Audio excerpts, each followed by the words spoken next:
Hi అండి, అందరికీ నమస్కారం అండి.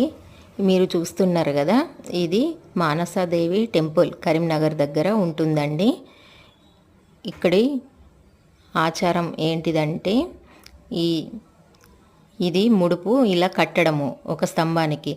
ఆ ముడుపులో కొబ్బరికాయ, పోక, ఖర్జూర పండు, పసుపు, కుంకుమ, పైసలు వేసి మన కోరిక ఏంటిదో ఒక చిట్టీలో రాసి అందులో ముడుపు కట్టి అది ఒక స్తంభానికి కట్టాలి. కట్టే ముందు మనం ఓం శ్రీ మానసాదేవియే నమః, ఓం శ్రీ మానసాదేవియే నమః అని 21 సార్లు అనుకుంటూ ఆ ముడుపుని ఆ స్తంభానికి కట్టాలండి.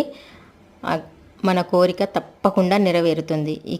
ఇక్కడికి వచ్చిన వాళ్ళందరూ ఈ ముడుపుని తప్పకుండా కడతారండి. మీరు కూడా వెళ్తే ఇలా చేయండి.